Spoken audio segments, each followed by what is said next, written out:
Good evening, everyone. Thanks for making the trip up to downtown Los Angeles tonight. We missed the rain, so you didn't have to come on a rainy night. But we do have a great program tonight on water. And I could start with an old Twainism that whiskey is for drinking and water is for fighting, but I'm sure you've all heard that one.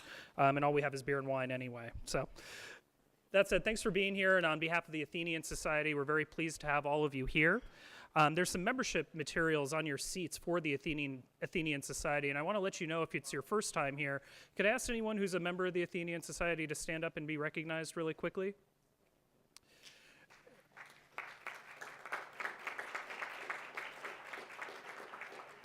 Thank you. Our mission is to support the Price School and to not only try and communicate the good work that it's doing out into the world, but to bring more people into it.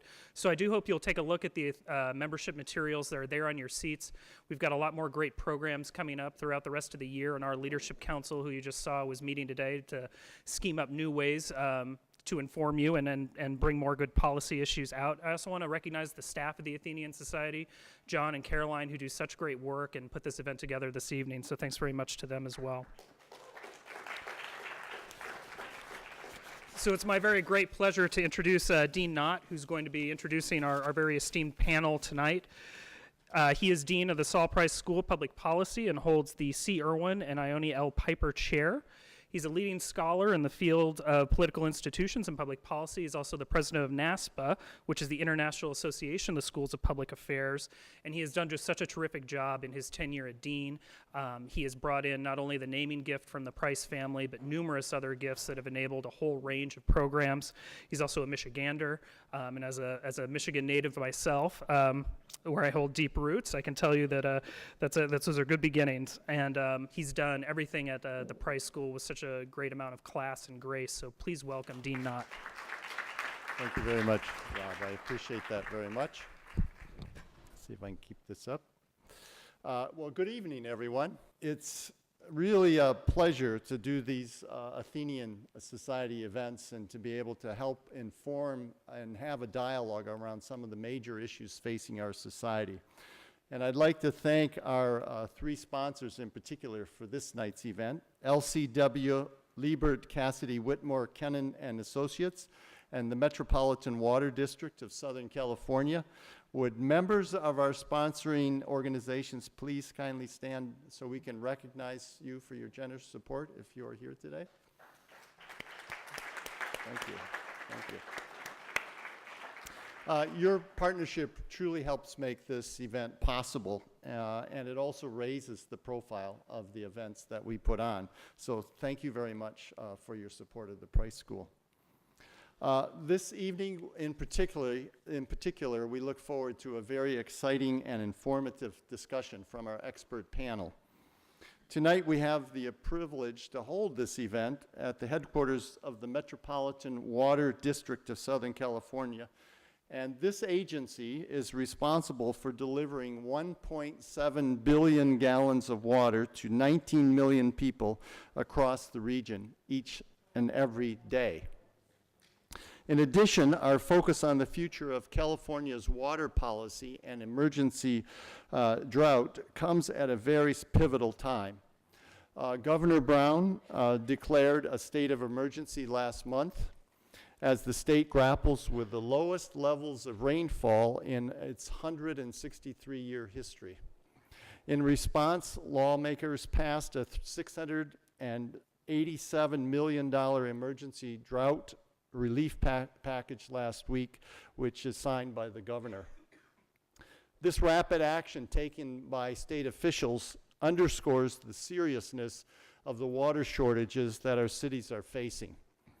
Indeed, these consequences will affect residential, government, corporate, and agricultural interest and decisions throughout California.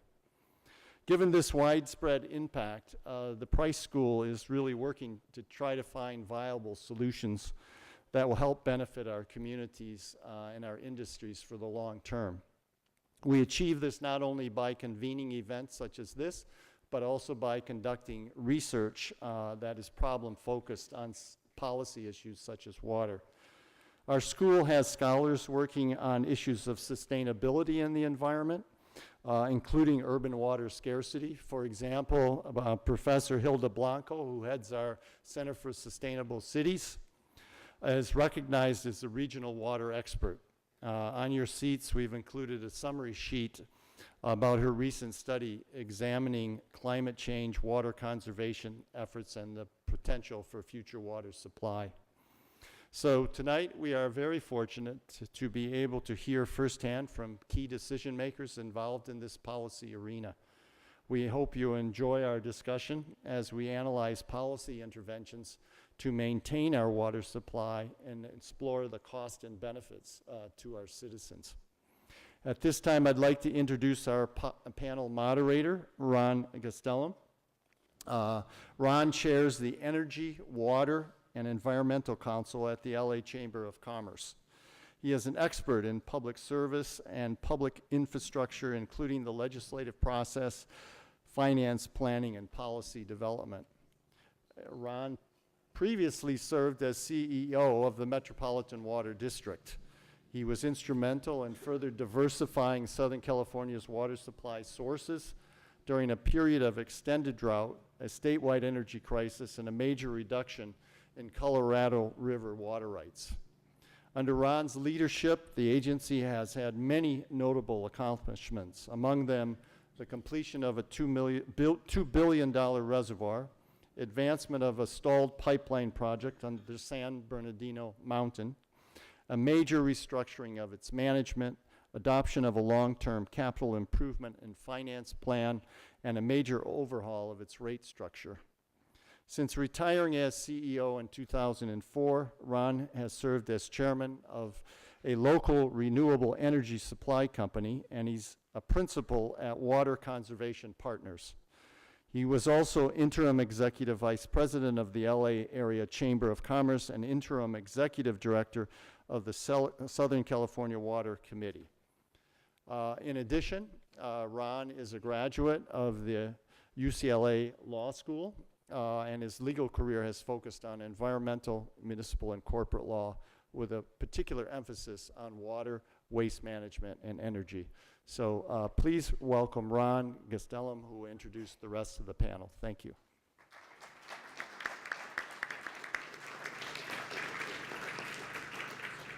Thank you, Jack.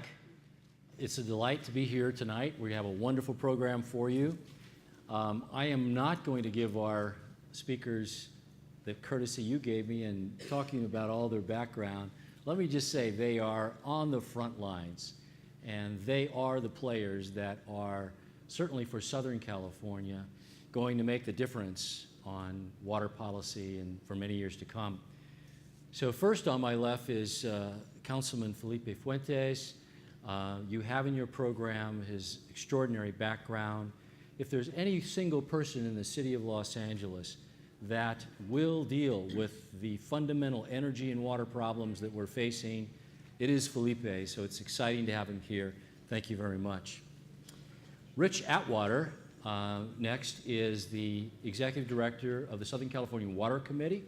Southern California Water Committee has been around quite a while, but they are most on the front lines today because their major objective is to assure that there is a reliable water supply for Southern California, and in particular, that Southern California gets the benefit of a fair solution in the Sacramento-San Joaquin Delta.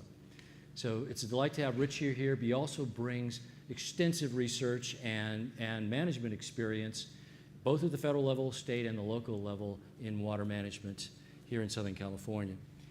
Perhaps most on the front line today is Jeff Kightlinger, the General Manager of the Metropolitan Water District.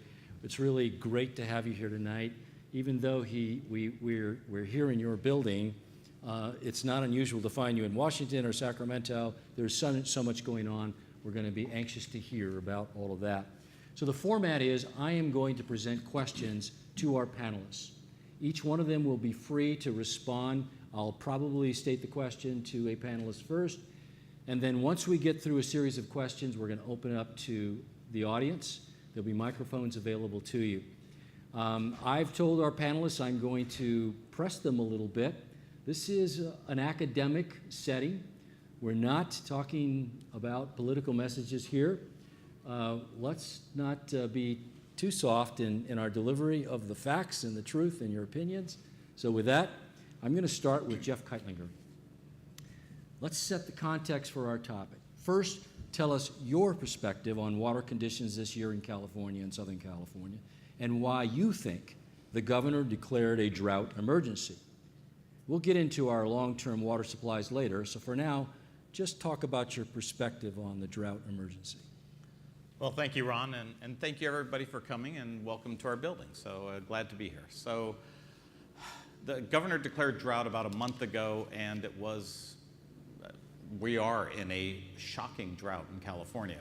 We've gotten a little bit of a break the last couple of weeks with some storms, but to put it in perspective, we have about 150 years of recorded hydrologic history in California.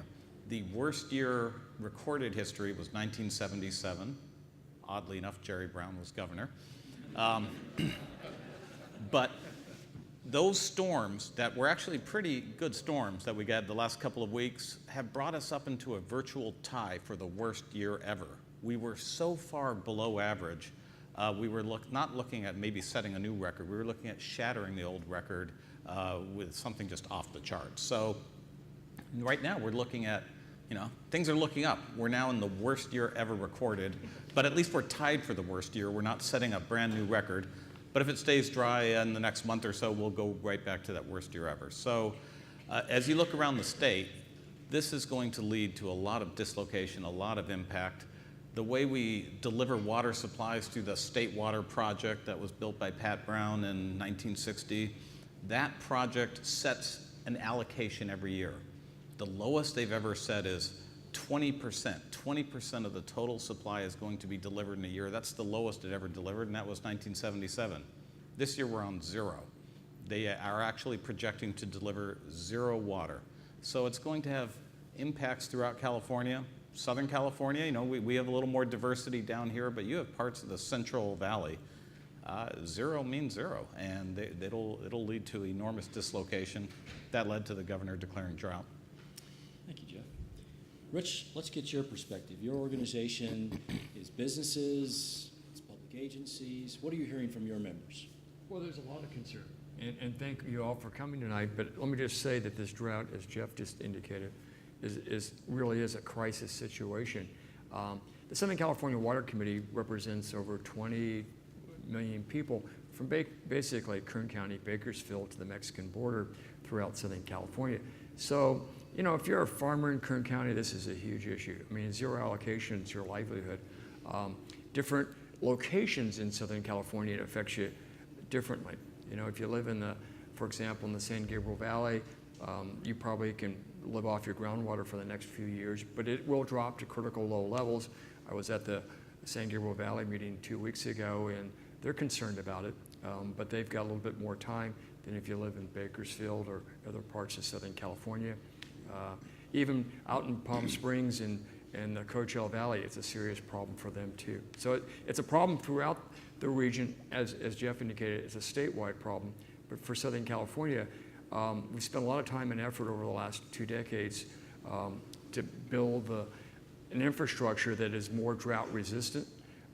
You heard in the introduction of Ron when he was here at Metropolitan, building a $2 billion reservoir out in Riverside County has helped, but again, it's a statewide problem, and as a result, we're trying to help out other parts of the state. So it's one of those times where if you read any media up in Northern California, they acknowledge that in Southern California, we've invested more in local water supplies, conservation, and becoming more drought resistant than many other parts of the state, and that's something we ought to talk a little bit more about later. Okay. Well, Mr. Fuentes, I am discerning from their comments that the drought is bad. It's worse in other places, but maybe not so bad here because we've done a lot of preparations. Is that true in the city of Los Angeles? And maybe with your political hat on, do you see any benefits or disadvantages from such a broad political statement in Southern California and LA about the drought? So it's, to say it's bad is, I think, really an understatement. I mean, in a lot of ways, Los Angeles is a real victim of its success.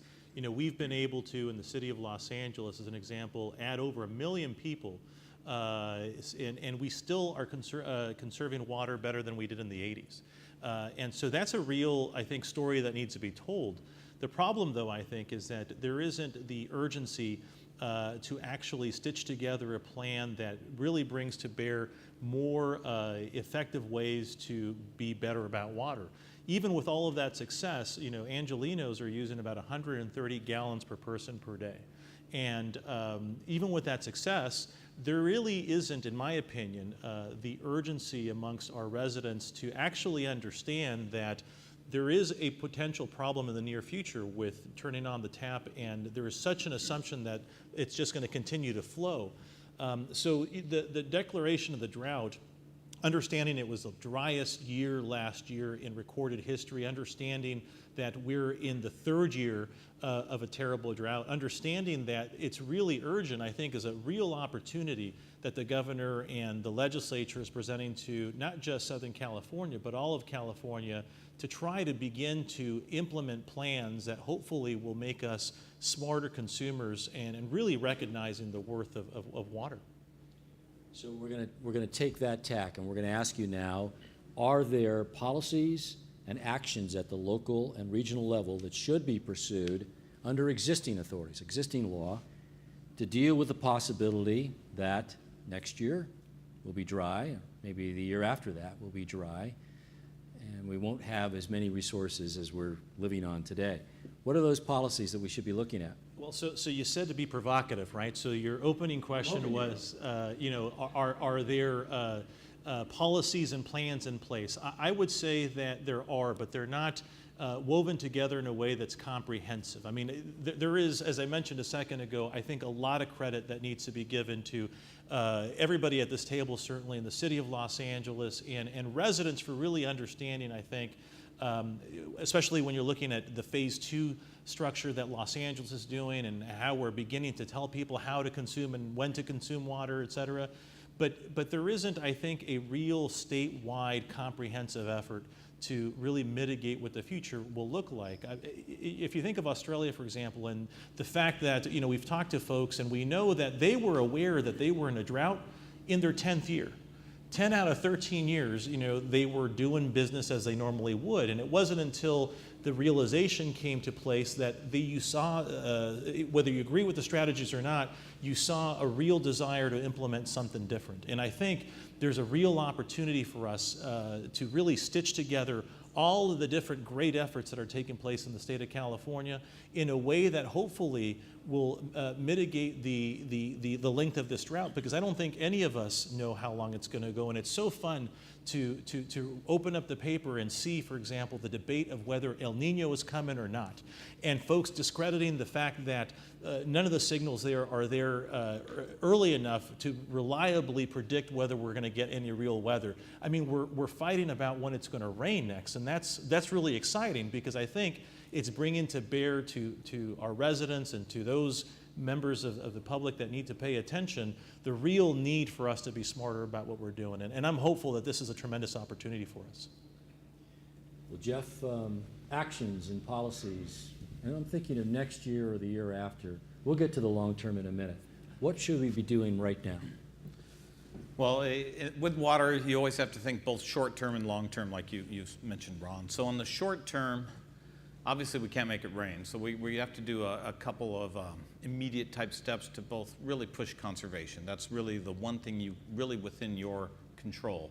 So when the governor came down to Metropolitan and visited with us a couple of weeks ago, we then took to our board of directors, and our board directed what we call a regional water supply alert, asking for everybody in Southern California to try and conserve 20% at the home level. And we put that out, and we put that out to newspapers, and we tried to get, you know, the consumer engaged. The second thing we did was we pushed some money at it. When we ask people to conserve, we say, go out and buy some products that'll help you conserve. You know, take a shorter shower, sure. Water less in your lawn, sure. But also, if you don't have the front-loading clothes washing machine, go look into buying one. So Metropolitan, every year, we put $20 million in rebates for that. I asked the board if we could double it, and so we did. We pulled money out of reserves, and we're going to go to $40 million this year. So those are kind of some of the short-term things. We always have a list of projects, water recycling, groundwater cleanup, things we'd like to get to.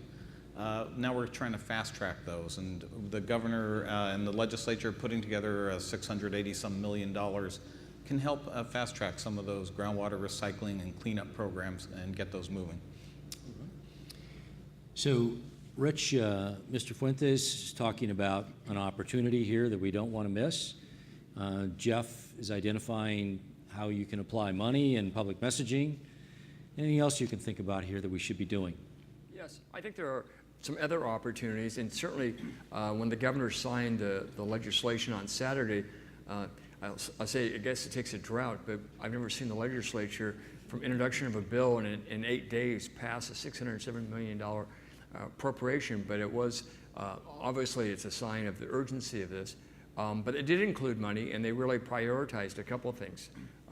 One, talking about more water recycling, and certainly the city of Los Angeles and other parts of LA County and throughout Southern California, we are, frankly, and I like to boast about it, but we're the national leaders on water recycling.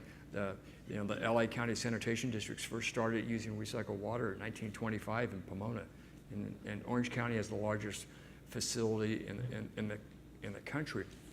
What I would say is they put money in there to do that. That takes time. It's public works and all that. But the governor said he couldn't make it rain. But after he signed that bill, he put money in there so we can capture more stormwater. And if you saw the news over the weekend, LA County Public Works, the flood control district, working with LA and the other cities like in the San Gabriel River, they did capture a lot of the stormwater.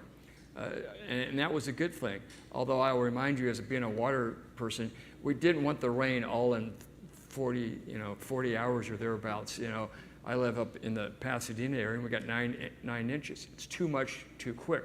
We'd be much better off if that rain had been about half a dozen storms over a 6-week period. One, you didn't need to water your lawn for 6 weeks, and secondly, it comes down slower. We can capture all of it. We lose some of it when it rains that fast. So those types of opportunities, I think, are really important, because one of the things that happens, it'll motivate all of us to build the projects that need to be done to avoid this the next time we have a drought of this level.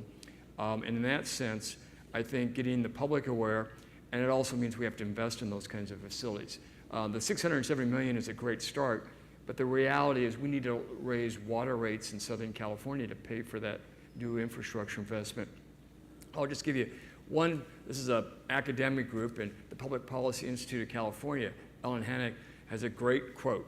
All her research in California, about 85% of all the money spent on water and sewer and flood control in California, and it's about $40 billion a year, 85% of it is embedded in your water and sewer rates, your basic fees and structures, and we can talk about Prop 218, but not right now. About 4 or 5% comes from normal revenue from the state of California, but the remaining 10% is half past water bonds, and the federal government, we always think about the Army Corps of Engineers and the other federal programs, they represent only about 4 or 5% of the revenue to California water infrastructure. So at the end of the day, if we can't convince your customers to raise rates to pay for it, there's not a lot you can get done. So you're all going to get an opportunity to talk about that thorny question in a few minutes. I'd like to press you a little more on seizing the opportunity as described by Mr. Fuentes and tie that to the long term. I mean, we all understand that the LA County flood control was able to do what it did because of investments that were made many, many years ago by people that seized the opportunity, if you will. It's our turn. So what are the 3 or 4, whatever number it is, of opportunities that you see? What are they? And how do we begin to approach those? Any of you? I'll call on all of you. Well, let me suggest too, and it may not be concrete in sort of the truest sense of the word, but I think we really have to, as a matter of policy, and this is so great to talk to a group like this, really rethink what water is. And so one of the very first motions that I introduced when I started in July of last year is I introduced a motion so that our city agencies, the departments that deal, touch, mitigate, work with water, have to begin to look at it as a single resource. Because too often I think we look at it as recycled or new water or imported or stormwater. I think we really have to sort of begin to ingrain in everybody's minds that it's a single resource. The concept of one water is really, really important. Now, that might be a little esoteric, but I think it's important for us to realize that because we have so many silos in government. The second thing that I'm hoping will get done, and it speaks a little bit to cost, and I don't want to get too ahead of the conversation, but I think what we need to begin to do as we make these expenditures in government to mitigate and deal with water is that we really have to put a policy filter with every capital expenditure that government makes. And that filter ought to take a real good look at what it is to complete a project. More often than not, you know, we know that we're talking, for example, in Los Angeles about raising revenue, going out to bond to repave streets. I think that's the old way of thinking.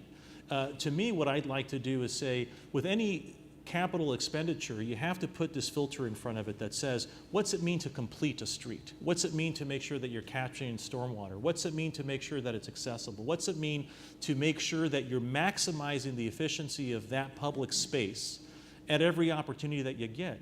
And that is a very expensive proposition because it's far more expensive than slurry seal or paving a pothole. But it really begins to challenge all of us to go to a site and inspect it, deal with it, and hopefully not have to remediate it for decades as opposed to what we do now. And I think on a long-term basis, that's where we have to ultimately start valuing our public spaces, and that's how we have to, I think, start making those capital expenditures. Jeff. Yeah, well, one thing I would add to it, what we're going to do for the future is we used to build some really big things in the state, and we used to invest very heavily in our infrastructure, and it's something we've gotten away from doing. We haven't built a major water project as a state since the 1960s. Metropolitan has. We've down here in Southern California built major reservoirs, we've built major pipelines, but the state has not. They've kind of gotten out of that business, they've left it to locals to do. And at some point, we're going to have to go back and reinvest in California. Our infrastructure, you know, if you drive a road, you can tell. These aren't the highways that were built when we built the state highway project system. The federal government used to heavily invest in the nation's sewer system through the Clean Water Act. All those things have dried up and disappeared. And so we have just simply, since passage of things like Prop 13 and various other propositions past that, kind of made it very, very difficult to reinvest in infrastructure. Well, if you want sewers and prisons and roads and water systems, you have to invest. Those are basic, large-scale public infrastructure, and it's really difficult to have a unified state if we're just going to leave it to each local jurisdiction to figure out. We have to get back in that business as a state. Rich.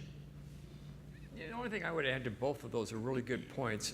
The only thing else I would add is locally, one of our big challenges, and certainly the councilman can speak to this, but in the San Fernando Valley, the city of LA is really struggling with Glendale and Burbank with large Superfund sites, and it's really an incredible resource.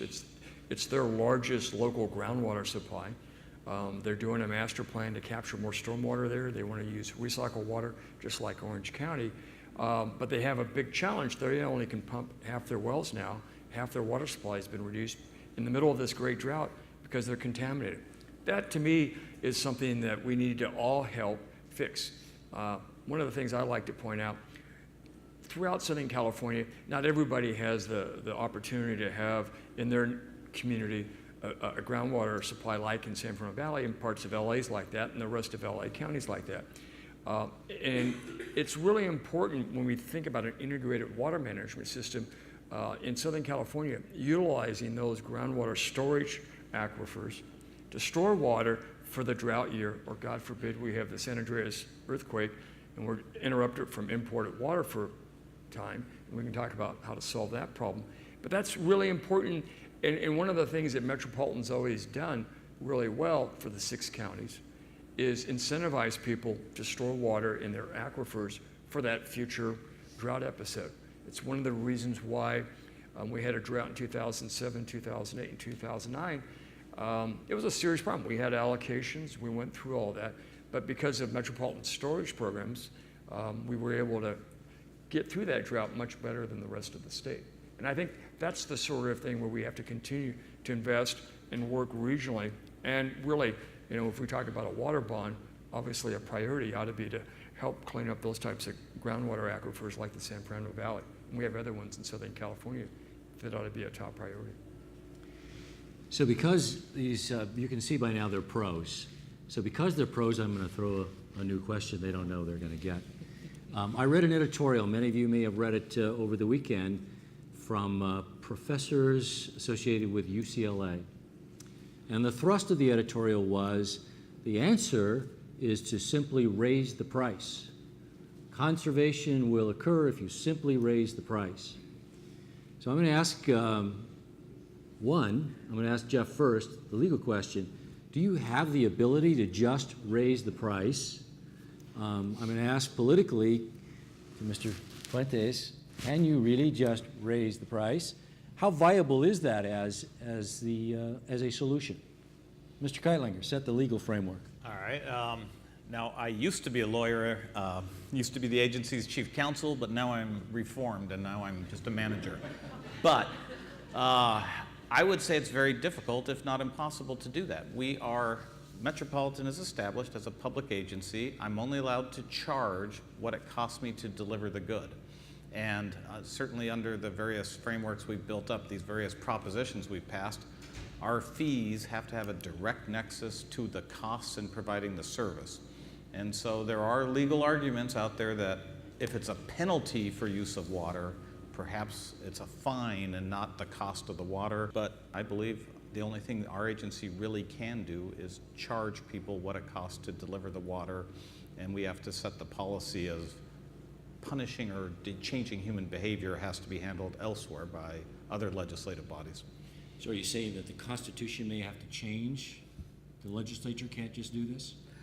I believe based on Prop 218 and various things the voters have enacted that these would require constitutional changes. So Mr. Fuentes, assuming it wasn't a legal problem, or assuming you wanted to advocate that the Constitution changes, is this a message that can be carried to the public?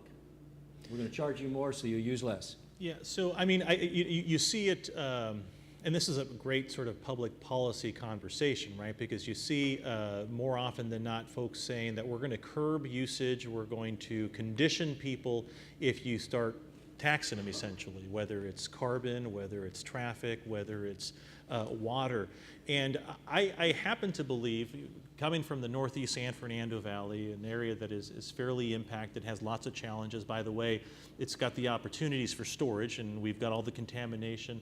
I happen to think that folks will adapt. I mean, it's not my preferred way to deal with the problem, to curb usage. But I think that we do have a real need to educate people on what it is to consume and how we have to value that consumption now. The water for often too long, at least in my experience as staff, Jeff talks about being a reformed attorney. I've been a staffer still longer than I've been an elected official, so I don't know when to be quiet, which is a problem. But as a former staffer in City Hall, I would see how lumpy the rate hikes and the operation and maintenance of our systems were. And let me explain that for a second. The political will oftentimes wasn't there to push a rate hike through. And so what happened more often than not is we would defer, the council at the time, I wasn't elected, would defer some of these difficult choices. So as a result, you have this sort of really lumpy O&M to our system. And for better or for worse, it's really pushed off all of the things that we need to be doing to upgrade and maintain our system. As a result, you get the Department of Water and Power in their most recent sort of reports to my committee saying that they're going to make expenditures in $2 billion worth of expenditures and that we need rate hikes and this sort of thing, but we haven't been consistent. I think before any one group, any one board, commission, council can actually propose a rate hike, we're going to have to really do a better job of communicating what precisely it is that we need and how much we need it by.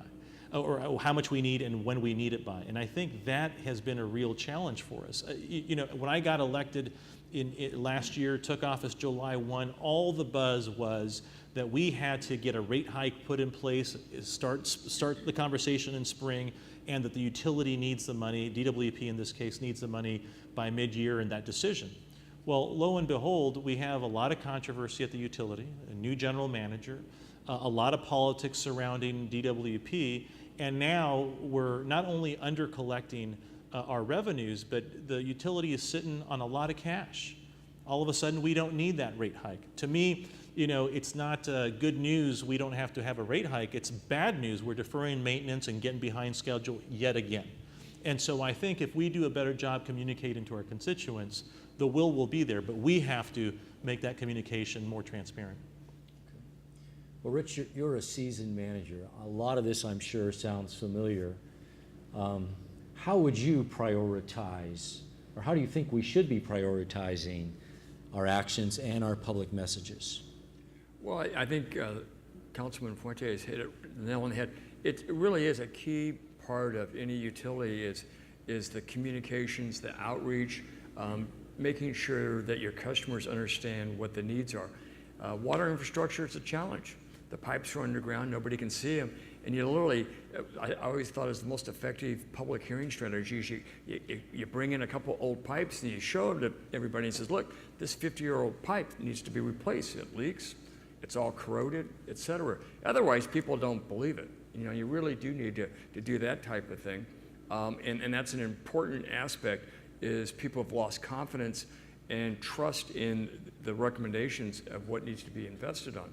And clearly in Southern California, we've had some successes in the region, but I've always felt that what we all need to do is we're only strong as our weakest link, and we can't have parts of the region having vulnerable systems because then everybody else has to pick up the slack. And frankly, that's where I think we in Southern California are very passive. Water is not a top 10 issue for most elected officials.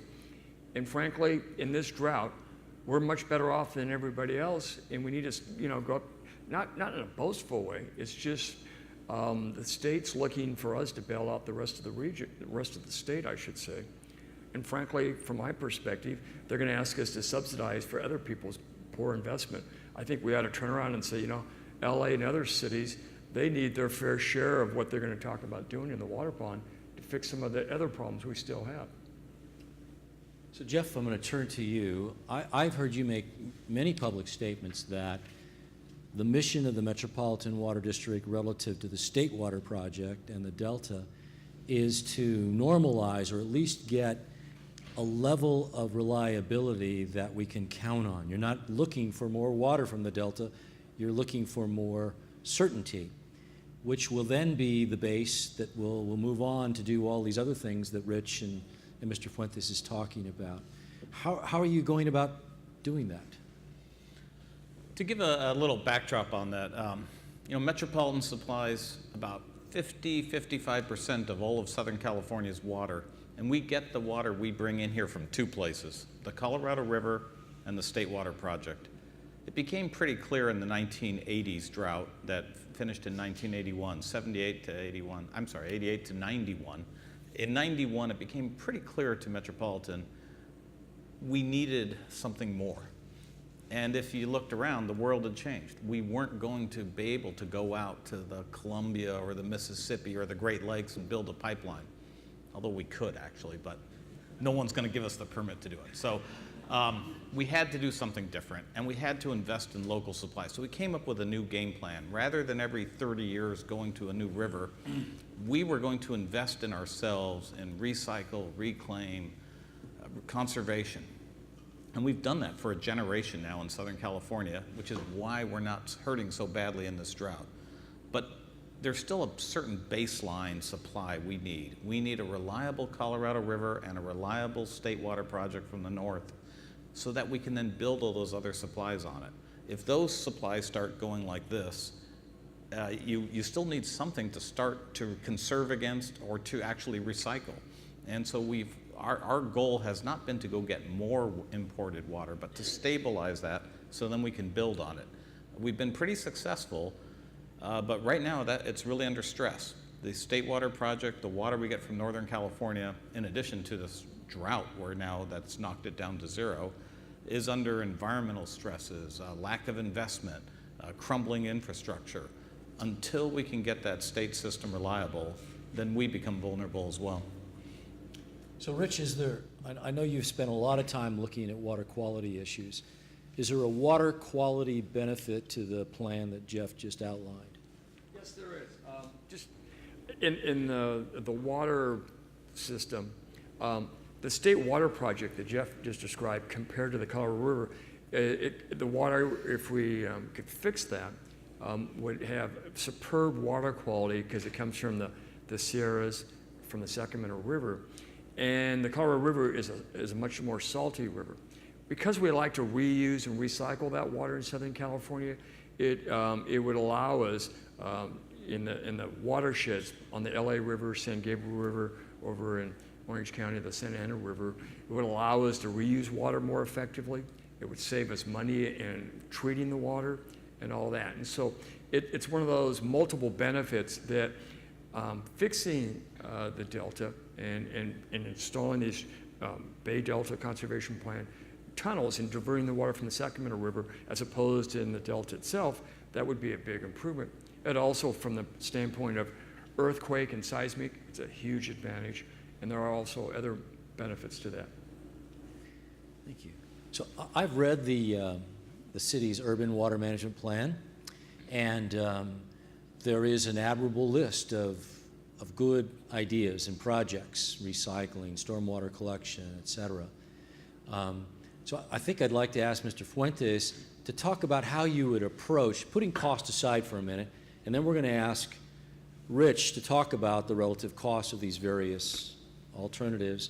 I think Jeff's probably done some studies as well, but in approaching from a policy level that menu of options, what are you thinking about at the City of Los Angeles? So, the answer is yes to it all, right? I mean, it has to be.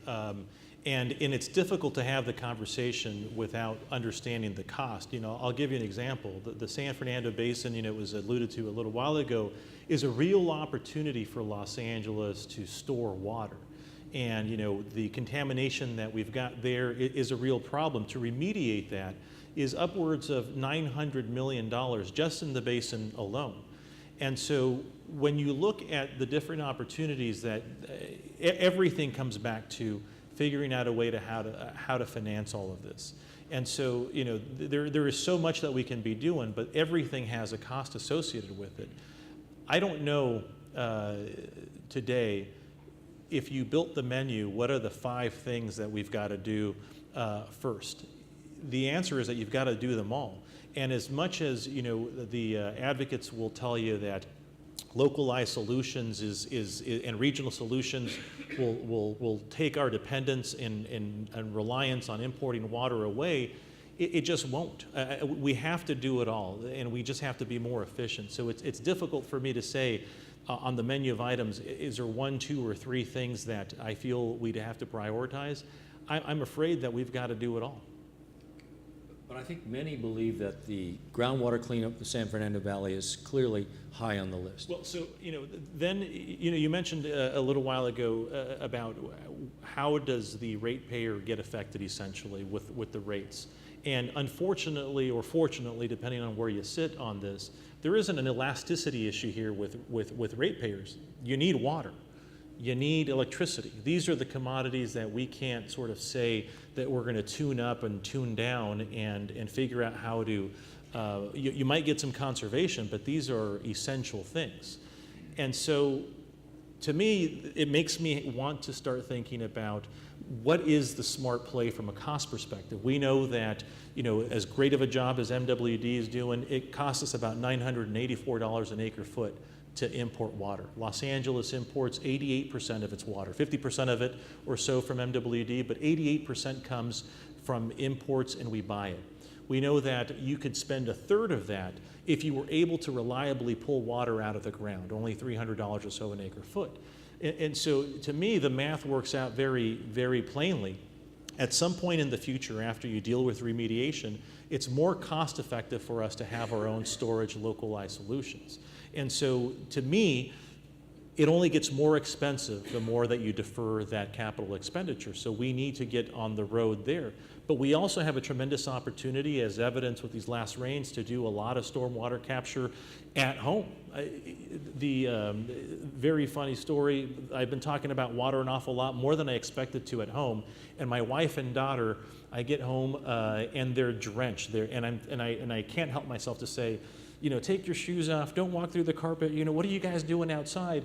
They put out trash cans, special spare trash cans that I had in the backyard, because I don't have a rain barrel yet. We'll get there. And they actually collected 90 gallons of water in about 2.5 hours.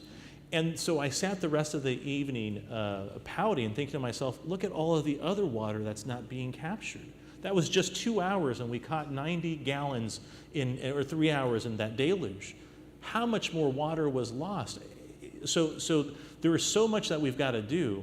But we've got to really figure out how to pay for it. And it's hard to separate yourself from that conversation. It really is. We're going to get to that question of how to pay for it in a little more detail. But Rich, you've thought a lot about the comparative cost of the various alternatives.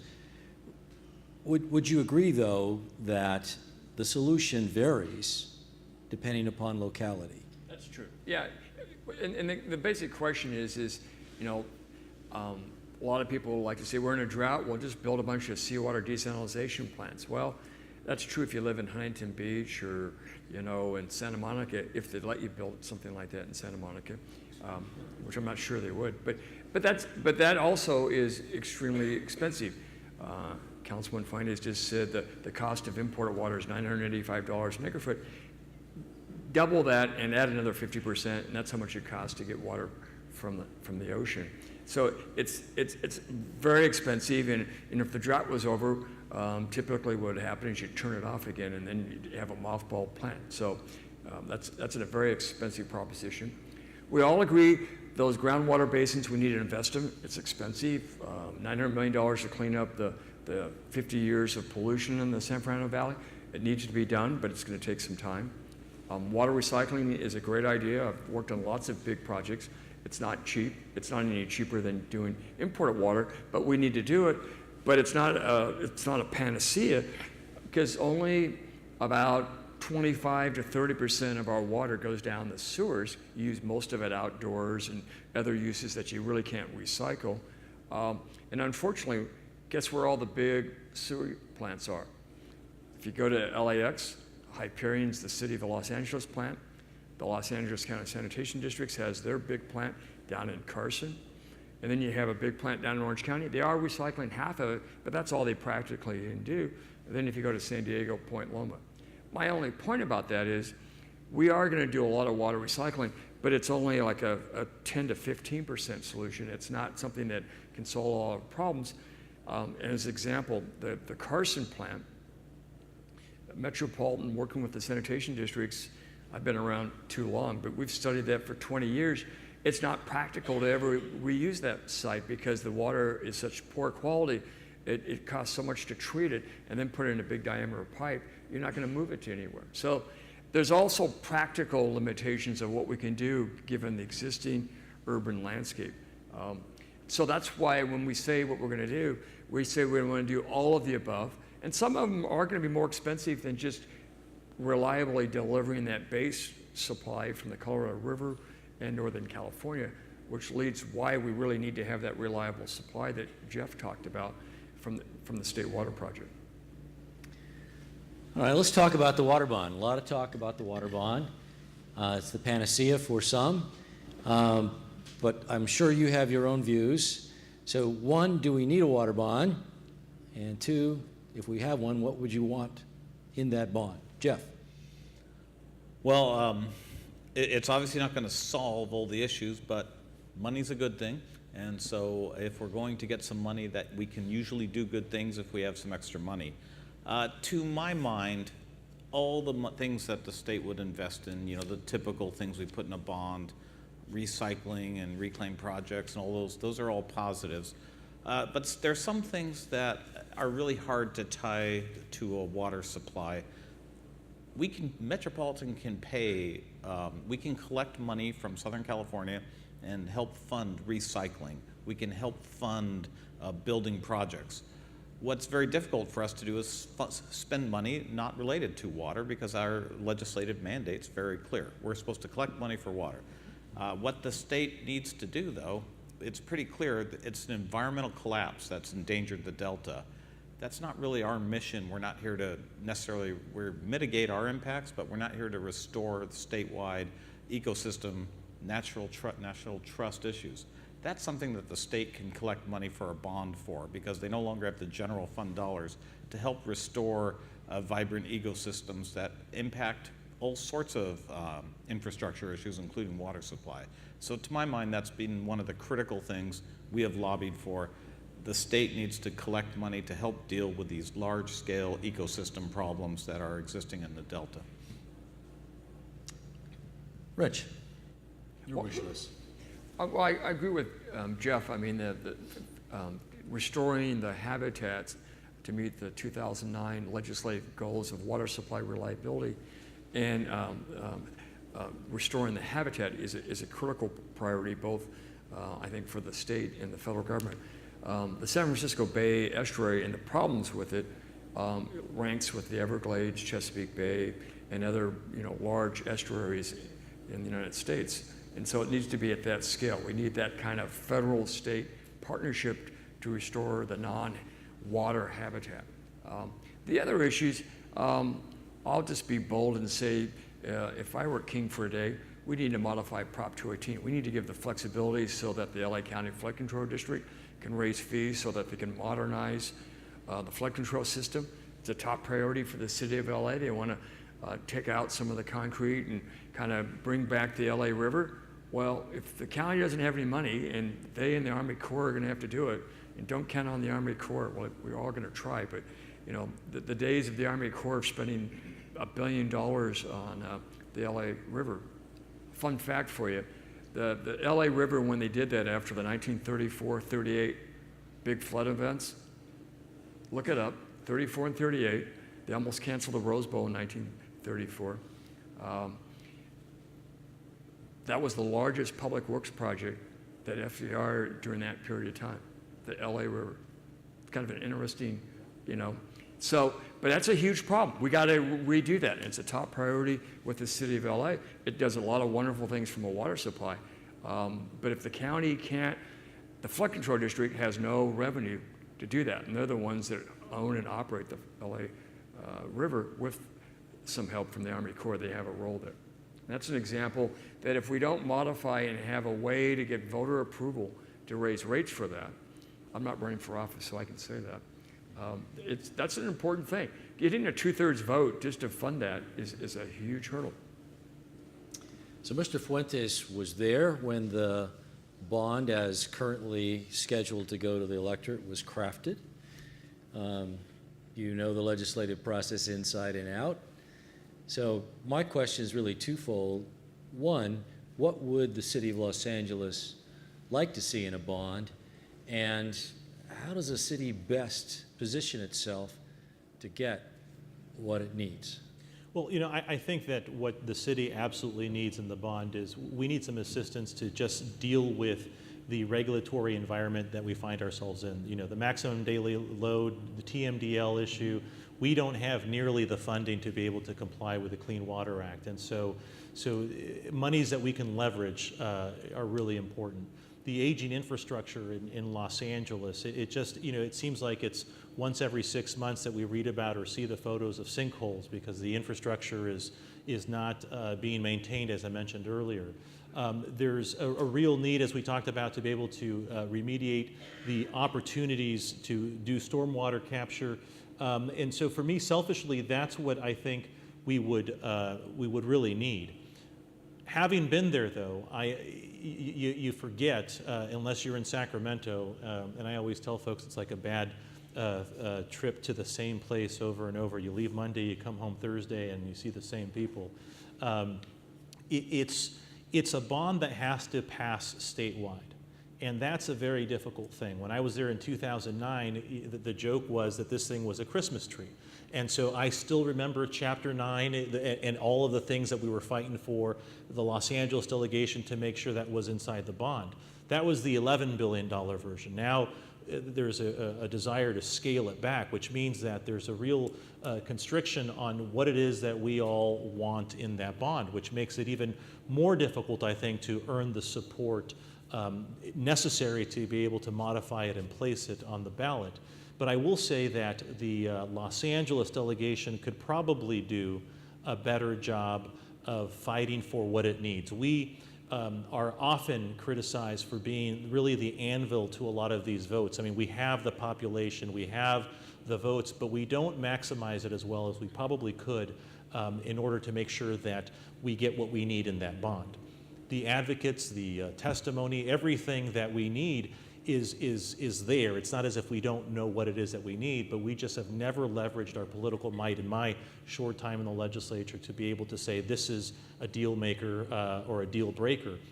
Because ultimately when the vote comes to fruition, it's going to be Los Angeles that's going to, and I say that selfishly and probably a little arrogantly, it's going to be Los Angeles that's going to be the success and the punctuation mark on the successful passage if we get there.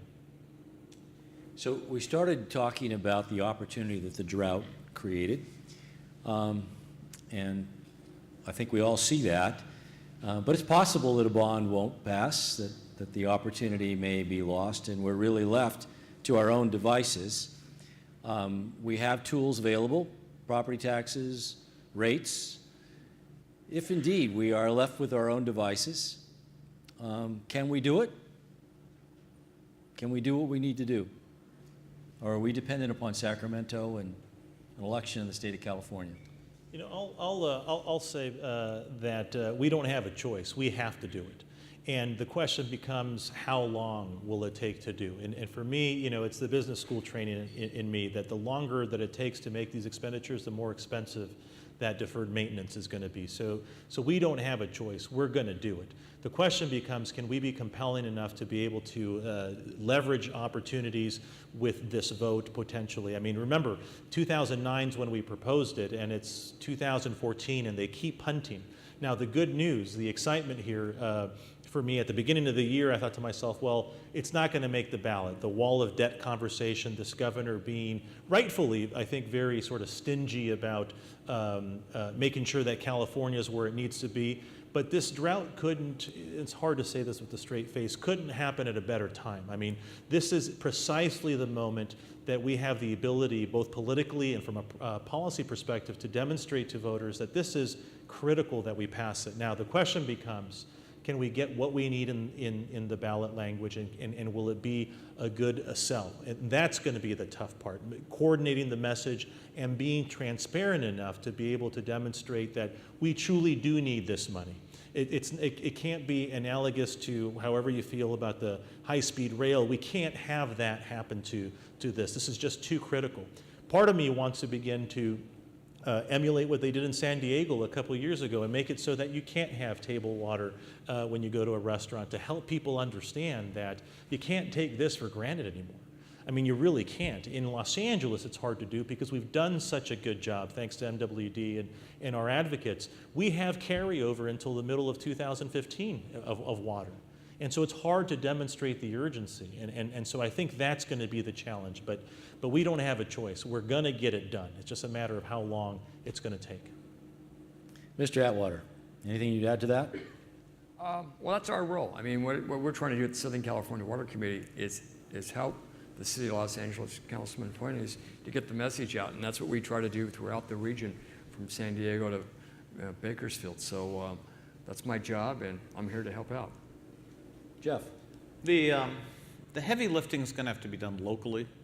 I believe the days of the large federal spending on projects and the state spending are diminished, but there's still a major role to play. There are things it's really hard for us to spend money on locally. Like I mentioned, you know, sort of if you look at the Everglades restoration that Rich mentioned, that was a state, Florida, working together with the federal government to do something that no local municipality really had ownership of the Everglades.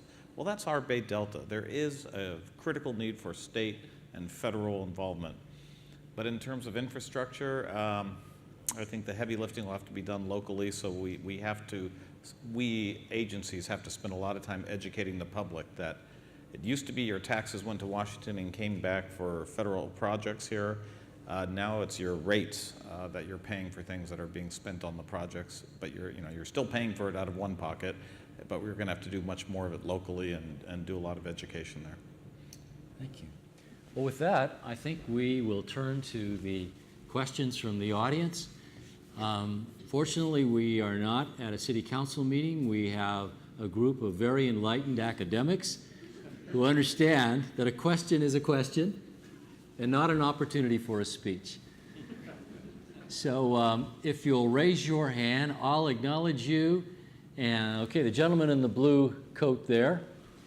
And please state your question specifically, and you can direct it to a panel member or to any panel member.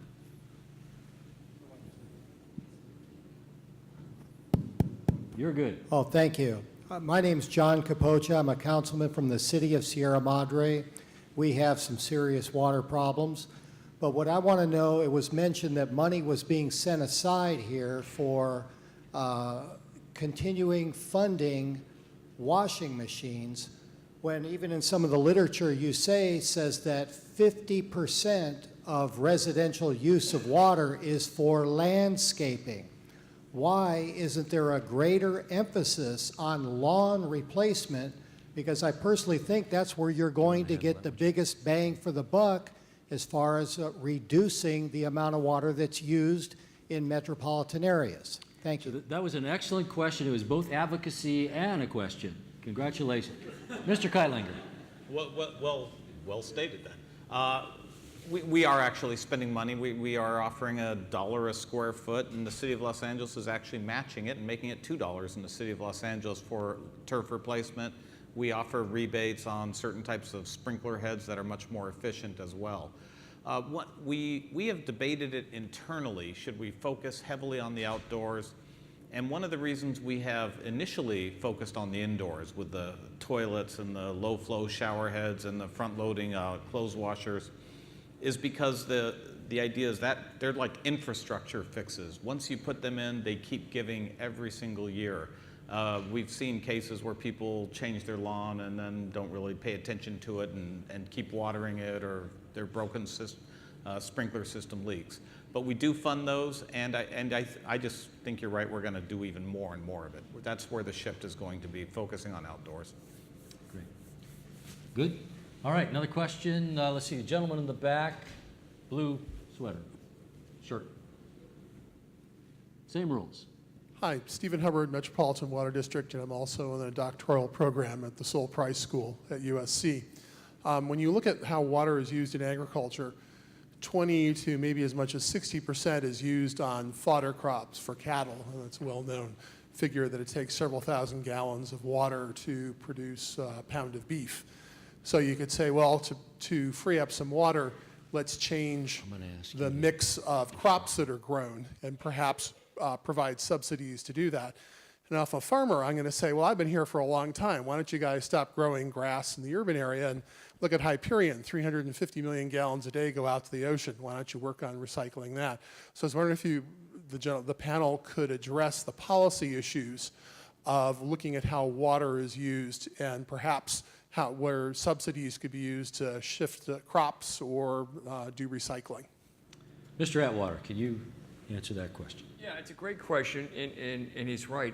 Actually, maybe 70 to 80% of the water use in the state is for irrigation of crops and agriculture. What's happened in the last couple of decades since the drought that Jeff alluded to 20 years ago in 1988 to 1992, drip irrigation, very efficient, laser leveling, all of that is much more common, and most farmers, for a variety of reasons, are becoming much more efficient. And in fact, both when President Obama came out to Fresno, that's one of the things that he suggested was more money from USDA to help farmers become more efficient. In the governor's drought funding of the $670 million, it provides more incentives for farmers and technology, much like for residents and industry in the state, to promote more efficiency. So I think that's clearly a priority, no matter who uses water in the state. Obviously, the goal with this drought and going forward, because of the unreliability, and we're going to have droughts in the future, everybody needs to be as efficient as possible, including farmers. So I think implicit in his question was whether anybody's going to regulate what crops are grown. What is the answer to that? That one's a challenging one. I don't know how you would regulate what you can grow. Well, what we have done at Metropolitan, rather than really try to go to the legislature and try to break up long issues, thorny issues of hundreds of years of water rights issues, we've gone to farming districts and said, how about if we pay you to not farm a portion of your land when we need it, and then you return the water to us? And so rather than trying to use a hammer or a stick, we've used a carrot, and we have very productive arrangements with the Imperial Irrigation District, the Palo Verde Irrigation District, and half a dozen other farming districts around the state that like that approach. So I think that's been a more productive model, at least for this urban area. Great. Thank you, Joe. All right, the gentleman right here in the front. You're the, yes, sir. Plaid coat. Thank you. My name is Rowan Roderick Jones. I'm an ecological engineer. I work with Arup, and my question is regarding, I've heard a lot about reliability of the Delta supply. Now, the Delta supply comes from primarily the Sierra Nevada, and the largest reservoir in the Sierra Nevada is the snowpack. And I've heard, if anyone was at the Urban Water Institute, you will have heard the talks discussing forestry practices and how better forestry practices can improve the reliability of the snowpack and increase snowpack. And I'm wondering whether that's in our interest here in Southern California to get involved in forest practices in the Sierra Nevada, especially considering that the Forest Service is underfunded and can't do the type of forest management that they should be doing. Mr. Kightlinger? Yeah, real quickly, I mean, yes, there's clearly a role for us to be engaged in that in so many ways, but it's again gets to a very difficult issue of how do you fund things where the benefits are indirect and somewhat tangential, but very real. We have climate change, issues of managing climate change, forestry practices, underfunded agencies that deal with the forestries, how to log, how to thin them out, are very difficult to go say your water ratepayer dollars are going there, and in the long run it does help us all. That's again where the state needs to step in and take a clearer role to help understand what that overarching goal is, and I think that's what the councilman was talking about, how that is the role the state can play, stitching these policies together. Okay, we can go to the back of the room, then come back to the front. Unless, okay, none. This gentleman right here in the black suit. Bill Evans. I'm a retired attorney with Caltrans. I worked with them on stormwater issues. I heard some discussion of recapture of stormwater, and I wanted to know if the panel had any ideas on how cost-effective that is, given the costs of collection and treatment. So, Mr. Atwater, maybe, unless Mr. Fuentes wants to take a run at that one. Well, I'll say that, imagine that in your experience in Caltrans, we have to be smarter about more source-specific solutions for water, because, for example, the TMDL challenge that we're in, if we don't mitigate these things, it may not be a problem at the site that you could have collected. It could be downstream, and so the watersheds really come into play. And so, I have to imagine that ultimately, and someone will bail me out here, but I have to imagine that from a fiscal perspective, it's far more efficient and inexpensive for us to treat source pollution as opposed to letting it run for a little bit along the watershed and then dealing with the TMDL issues that we have to, because that isn't the most efficient way to solve these problems.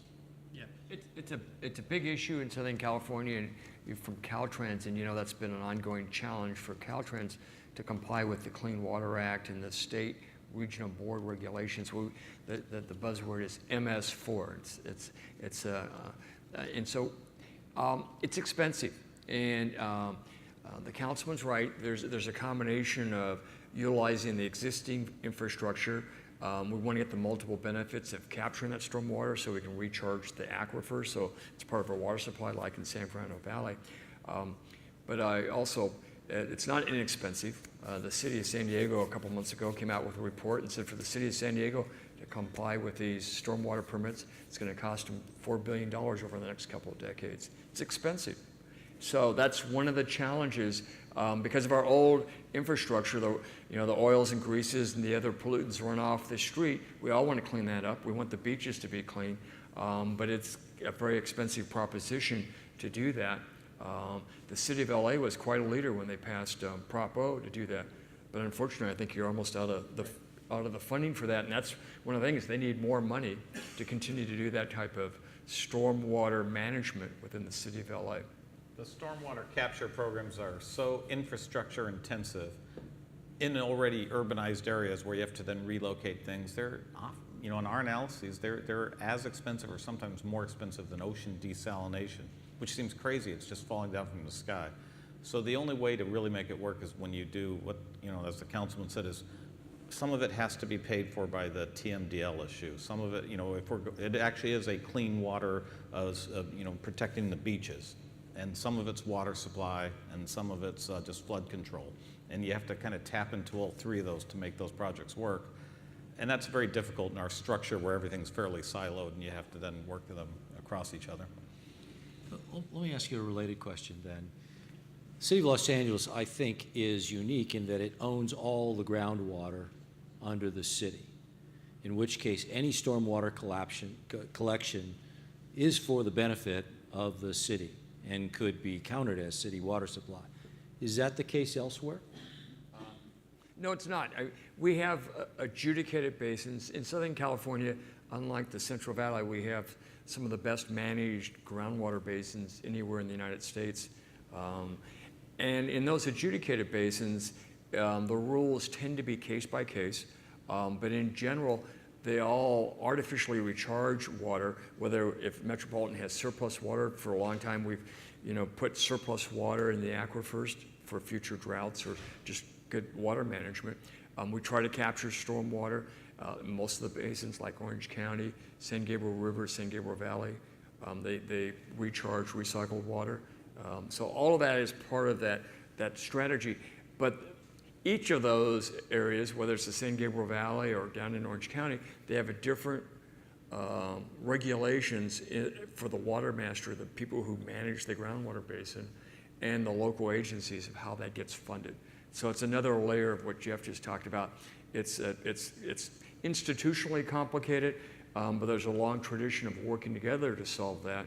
But it really is different than LA with its preble rights in San Fernando Valley. And if you live in Burbank and Glendale, you just let, LA gets all the stormwater in the San Fernando Valley, right? Yeah. All right, another question. Very back of the room. Young woman, very, very back. Last row. Hi, good evening. My name is Brisa Sotelo, and I represent Tesoro Refining and Marketing. And this question is for Mr. Fuentes. So given that there's such urgency for, finding a solution to our water drought, I'm wondering if with new management and the new general manager, will there be a greater urgency to bring recycled water to some of the bigger users like refineries? You have 3 in the city of LA, so just wondering if that will become somewhat of a priority. So to be fair, I think that the Department of Water and Power has always prioritized those efforts. I mean, they've had, as I mentioned, I just started in July, and the body of work that the utility, because of its membership in great organizations like the one that Rich heads, there's just so much out there in terms of what it is that we're doing. But to your point, Brisa, I don't know that we're doing a good job communicating the urgency.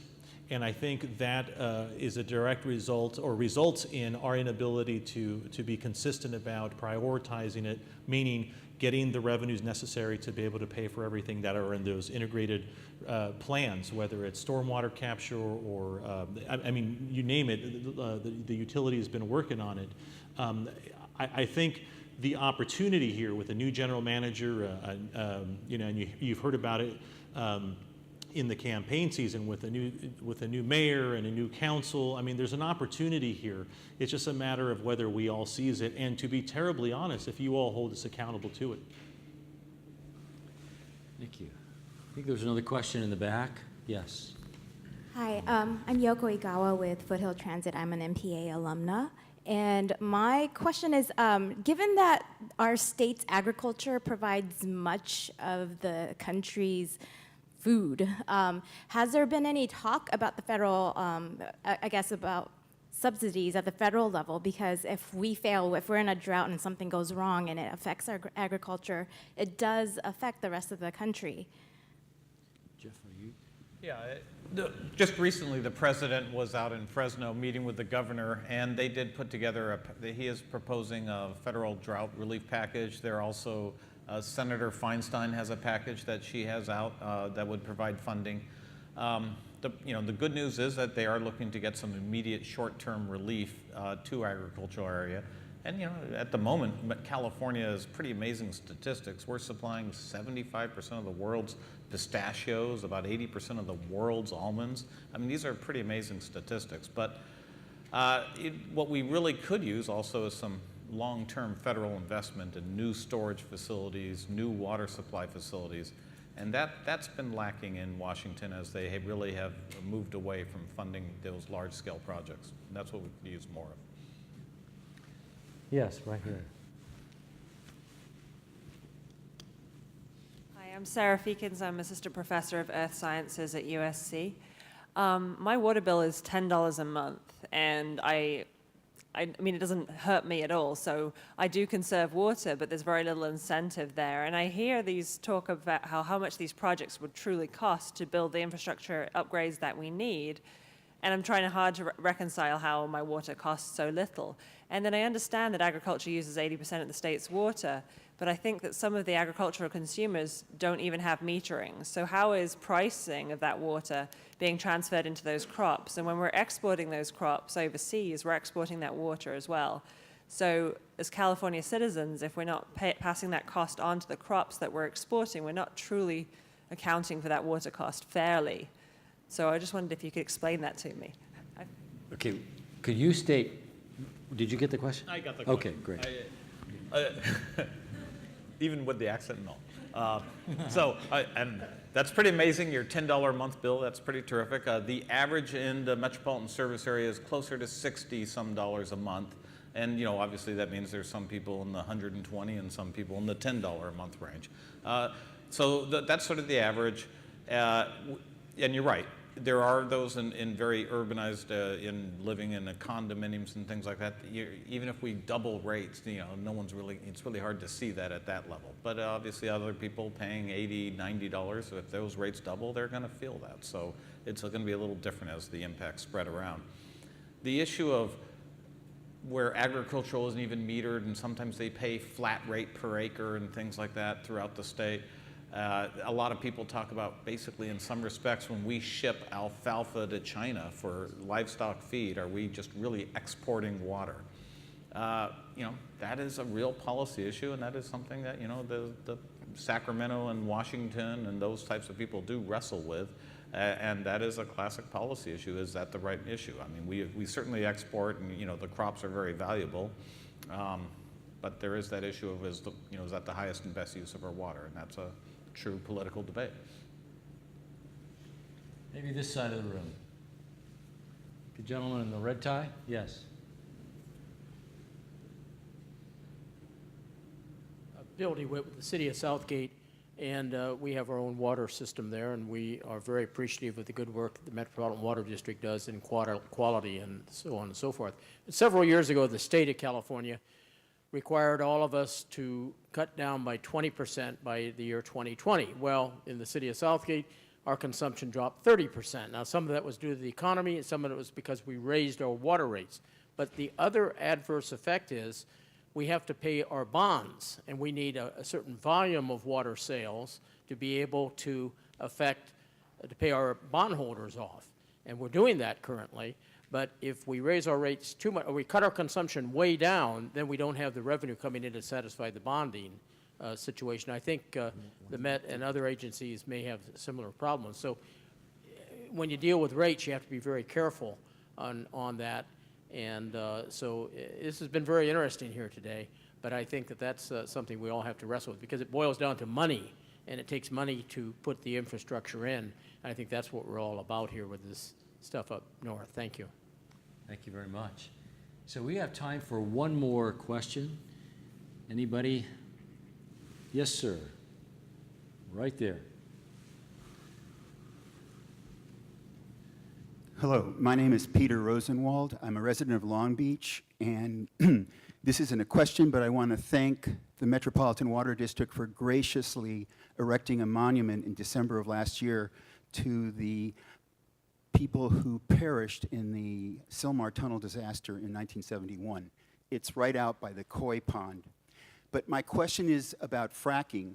What percentage of any of this water that's going to be coming from Northern California is targeted for industrial uses such as, and especially such as fracking? Let's take that one, Jeff. I can start and Rich can add to it. I've asked staff to look into it as this has become more controversial. It's something like less than 1%. It's a very small in the volume of water issue. And so mainly we've looked for, we have not been so much concerned about the volume of water used, but making sure that there's appropriate disclosure and transparency as to how it's being done, where it's being conducted, and what sort of chemicals are often added to the water concoction. But in terms of a water supply issue, our analysis is that it's not a real driver of the problem. Yeah. The only thing I would add to that, since you're from Long Beach, for over 2 decades, all of the offshore islands in the harbor of Long Beach, they all use the recycled wastewater from LA County Sanitation District. The city sells them reclaimed water, so they don't even use potable water for that type of operation. And all the big oil refineries, of course, were switched over to recycled water. It used to be the Chevron refinery used 15 million gallons a day for water to make gasoline. It took 7 gallons of water to make 1 gallon of gasoline. It's 100% on recycled water now. So that's been the trend. Industry has been very good about efficiency and all that because, one, it's part of their bottom line, and so they tend to want to invest in using water very efficiently. So I hope that helps answer your question. So that's all our questions. Thank you very much. Ask you all to join me in thanking our panel for this very interesting discussion. I'd thank you all very much. It was very informative, and thank you all for your questions. I also want to thank our event sponsors, LCW, Liebert, Cassidy, Whitmore, Kennan Associates, and the Metropolitan Water District of Southern California, as well as the Athenian Leadership Council. And certainly last but not least, I want to thank all of you for coming and joining us tonight and for all the wonderful questions you asked. I really look forward to continuing with our Dean Speaker Series. We have a good series planned for this coming year, and we'll welcome your participation as well. So look for your invitation for those. Please enjoy the rest of the evening. Thank you very much.